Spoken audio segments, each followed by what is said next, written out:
200 years ago, during the Liang dynasty in China, Buddhist priests often found themselves the favorite victims of attacks by bandits and highwaymen.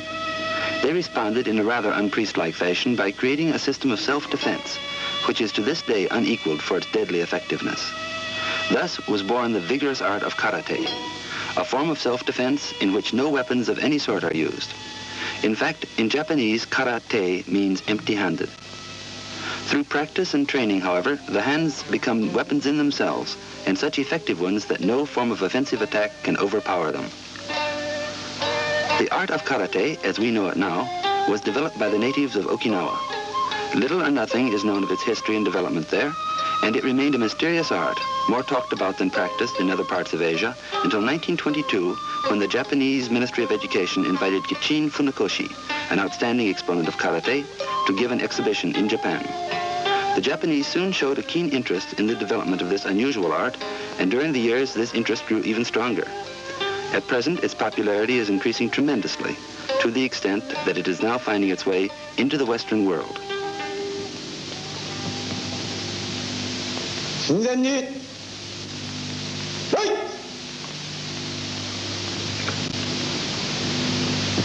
先生に礼 Karate uses every striking surface of the body, both for defense and for attack. Especially important are the hands and feet, which are systematically trained until they become the most formidable of weapons. Since karate is essentially a defensive art, they become defensive weapons, to be used when attacked, in which case they are also used for counterattack.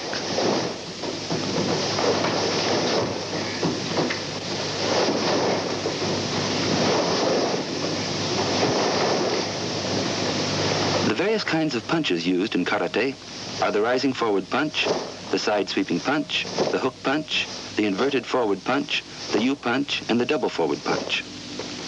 The basic movement is the ordinary forward punch. Unlike the boxing punch, however, in karate, the body does not follow through the movement. Rather, the entire body, with emphasis on the hips, is stiffened at the moment of impact, then instantly relaxed so that balance is never lost.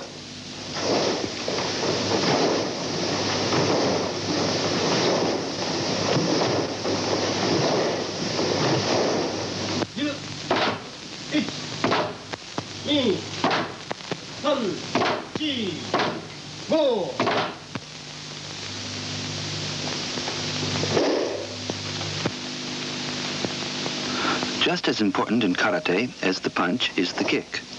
There are various kinds. Among them, the forward kick, the side sweeping kick, the side snap kick, and the side thrust kick. When properly mastered, these are even more powerful than the punches and may be used most effectively as a surprise counterattack. Needless to say, to be used successfully, this technique requires considerable practice.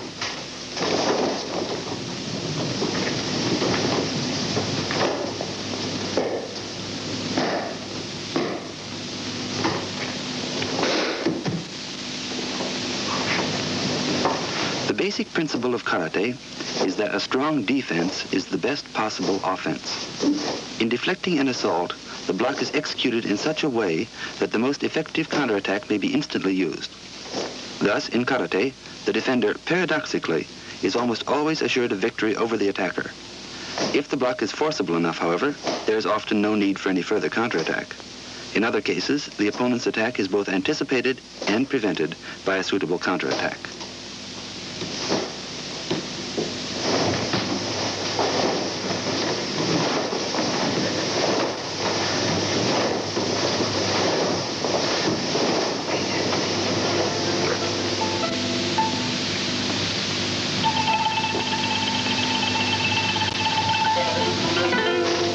Learning the formal exercises is one of the most important facets of karate training, for in this art the body must be made into a veritable weapon.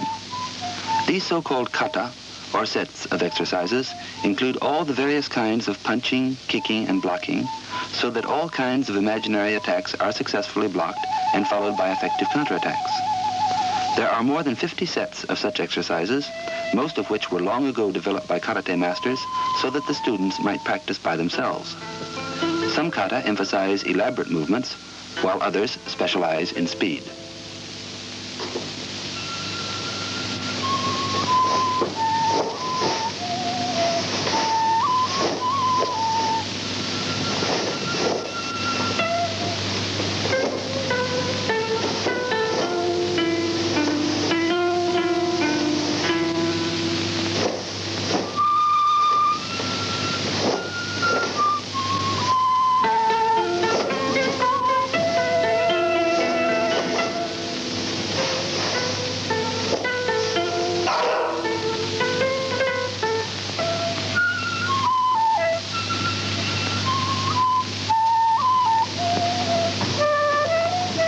Sparring with another student comes only after one has become thoroughly familiar with the basic movements of karate.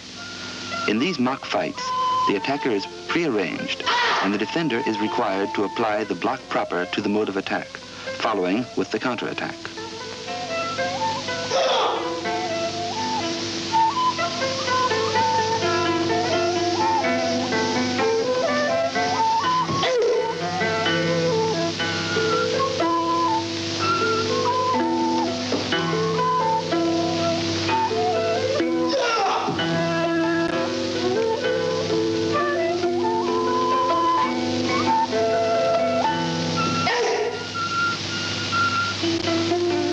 Karate is also most effective in any kind of weapon attack. For example, in defending oneself against an attacker with a knife.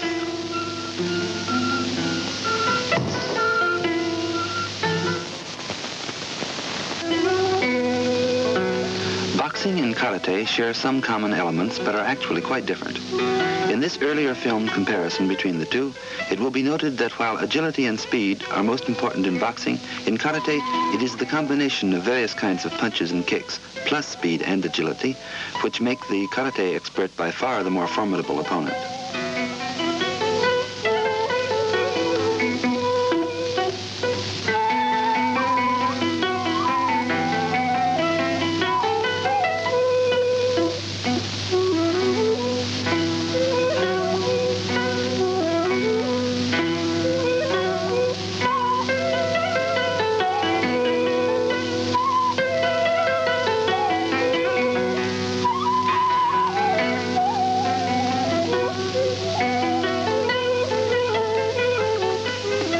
Recently, the art has been gaining popularity among women.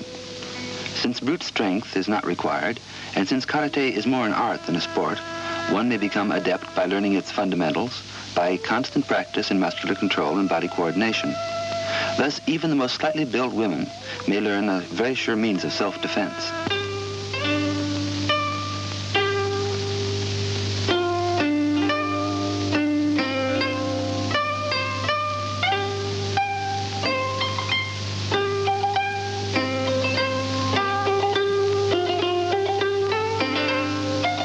It is training, however, which is the most important single part of becoming a karate expert. For it is by training alone that the body can develop the skill and strength needed in practice of this art.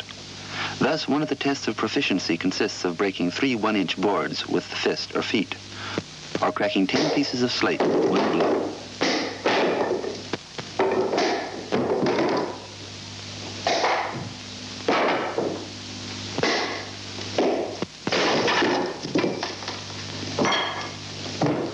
Another way of increasing one's strength is by using weights on the hands and feet, a practice aid which is now used in various kinds of bodybuilding as well.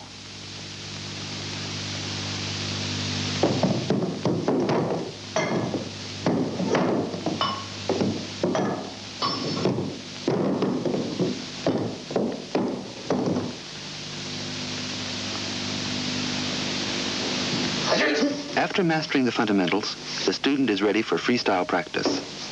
Unlike the sparring practice, here the attack is not prearranged. By this time, the karate student is able to stop his kicks and pull his punches just short of contact. This he must do in practice, or very shortly he would have no one to practice with. This freestyle practice can be quite dangerous if the contestants are careless or over-aggressive, but it does add an element of competition and gives excellent training in accuracy and confidence. As more and more people realize that karate need not be deadly, but may rather be a controlled and exercised sport, giving the students absolute body control, it is expected that these freestyle matches will transform karate into an accepted sport.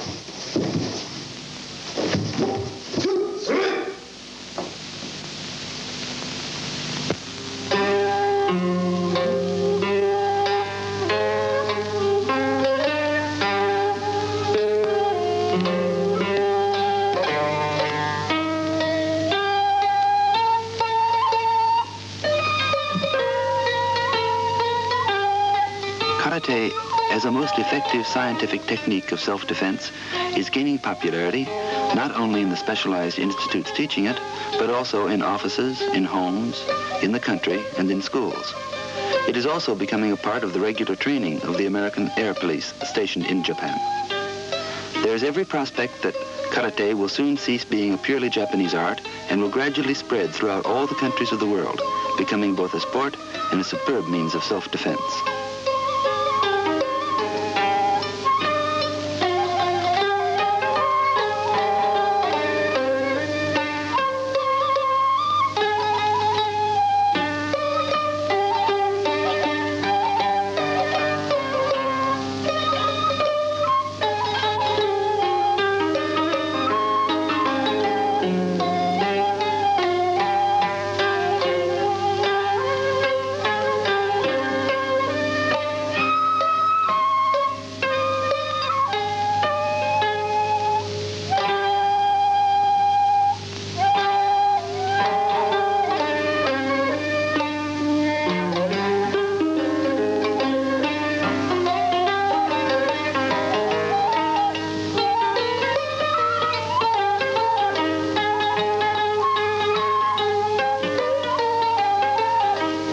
Credit for Karate's present stage of high development is due to Mr. Funakoshi, the man who gave Karate its first Japanese exhibition and who has devoted his life to the teaching and perfecting of this art.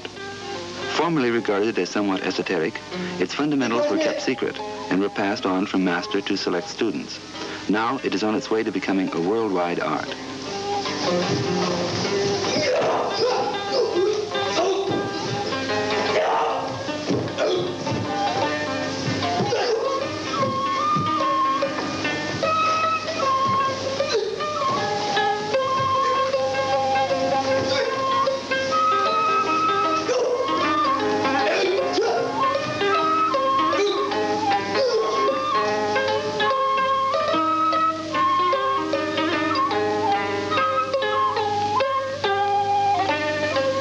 In its emphasis on successful defense, Karate is based on the highest principles of sportsmanship and fair play.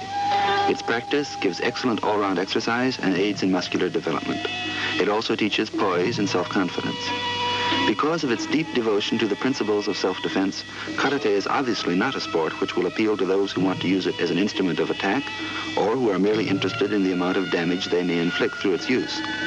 Since it does not teach how to harm others, but rather how to protect oneself, it will therefore attract only those who wish to combine clean sport with a tangible accomplishment. In this way, Karate is an art, one of the most austerely practiced, and it is also a sport, one of the most rewarding ever devised.